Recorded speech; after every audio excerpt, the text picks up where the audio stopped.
Hi friends, ನಮಸ್ಕಾರ ಎಲ್ಲರಿಗೂ.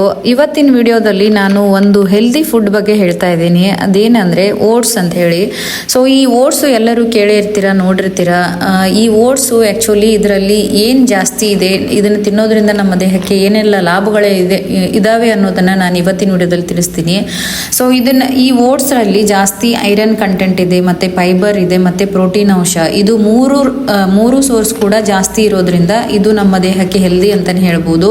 So ಇದನ್ನು ನಾವು ರೆಗ್ಯುಲರ್ ಆಗಿ ಯೂಸ್ ಮಾಡೋದ್ರಿಂದ ನಮ್ಮ ದೇಹದ ತೂಕವನ್ನು ವೇಗವಾಗಿ ನಾವು ಕಡಿಮೆ ಮಾಡಲಿಕ್ಕೆ ಇದು ಸಹಾಯ ಮಾಡುತ್ತೆ. ಯಾರಿಗೆ ಜಾಸ್ತಿ ತೂಕ ಇರುತ್ತೆ ಅದನ್ನು ನೈಸರ್ಗಿಕವಾಗಿಯೇ ನಾವು ಇದನ್ನು ತಿನ್ನೋದ್ರಿಂದ, ಡೈಲಿ ಇದನ್ನು ತಿನ್ನೋದ್ರಿಂದ ನಾವು ತೂಕವನ್ನು ಕಡಿಮೆ ಮಾಡ್ಕೋಬಹುದು. ಮತ್ತು ಇದನ್ನು ತಿನ್ನೋದ್ರಿಂದ ನಮ್ಮ ಹೃದಯದ ಆರೋಗ್ಯ ಕೂಡ ಚೆನ್ನಾಗಿರುತ್ತೆ, ಮತ್ತು ನಮ್ಮ ಜೀರ್ಣಕ್ರಿಯೆ ಕೂಡ ಉತ್ತಮಗೊಳ್ತಾ ಹೋಗ್ತದೆ ಡೇ ಬೈ ಡೇ. ಮತ್ತು ಓಟ್ಸ್ನಲ್ಲಿ ಇರ್ತಕ್ಕಂಥ ಫೈಬರ್ ಅಂಶ ಜಾಸ್ತಿ ಇರೋದ್ರಿಂದ ಇದು ನಮ್ಮ ಬ್ರೇಕ್ಫಾಸ್ಟ್ಗೆ ಒಂದು ಒಳ್ಳೆಯ ಆಹಾರ ಅಂತಲೇ ಹೇಳ್ಬೋದು. ಮತ್ತು ಇದು ನಮ್ಮ ಬಿ ಪಿಯನ್ನು ಕಂಟ್ರೋಲ್ ಇಡೋದಕ್ಕೆ ಇದು ಸಹಾಯ ಮಾಡುತ್ತೆ. ಯಾರಿಗೆಲ್ಲ ಬಿ ಪಿ ಸಮಸ್ಯೆಗಳಿದ್ದಾವೆ, ಹೃದಯದ ಸಮಸ್ಯೆಗಳಿದ್ದಾವೆ, ಅವರು ಇದನ್ನು ರೆಗ್ಯುಲರ್ ಆಗಿ ಯೂಸ್ ಮಾಡೋದ್ರಿಂದ ಆ ಸಮಸ್ಯೆಗಳ ಎಲ್ಲ ಪ್ರತಿದಿನ ಬಗೆಹರಿತಾ ಹೋಗ್ತವೆ. ಮತ್ತು ಇದನ್ನು ಓಟ್ಸ್ ಜಾಸ್ತಿ ತಿನ್ನೋದ್ರಿಂದ ನಮಗೆ ಶಕ್ತಿ ಕೂಡ ಡೇ ಬೈ ಡೇ ಜಾಸ್ತಿ ಆಗ್ತಾ ಹೋಗುತ್ತೆ. ನಮ್ಮ ಕರುಳಿನ ಆರೋಗ್ಯ ಕೂಡ ಇದನ್ನು ತಿನ್ನೋದ್ರಿಂದ ಕರುಳಿನ ಆರೋಗ್ಯ ಕೂಡ ಸುಧಾರಿಸ್ತಾ ಹೋಗುತ್ತದೆ.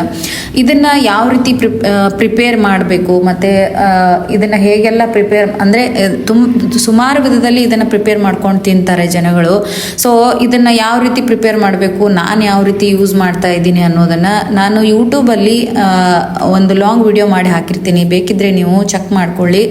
ಸೊ ಇದಾಗಿತ್ತು ಫ್ರೆಂಡ್ಸ್ ಇವತ್ತಿನ ವಿಡಿಯೋ. ನಿಮಗೂ ಕೂಡ ಇಷ್ಟ ಆದರೆ ಲೈಕ್ ಮಾಡಿ, ಕಮೆಂಟ್ ಮಾಡಿ, ಹಾಗೆ ನನ್ನ ಪೇಜ್ನ ಫಾಲೋ ಮಾಡೋದನ್ನು ಮರಿಬೇಡಿ ಅಂತ ಹೇಳ್ತಾ ಇವತ್ತಿನ ವಿಡಿಯೋನ ಮುಗಿಸ್ತಾ ಇದ್ದೀನಿ. Thank you for watching. Bye bye. Next ವಿಡಿಯೋದಲ್ಲಿ ಸಿಗ್ತೀನಿ.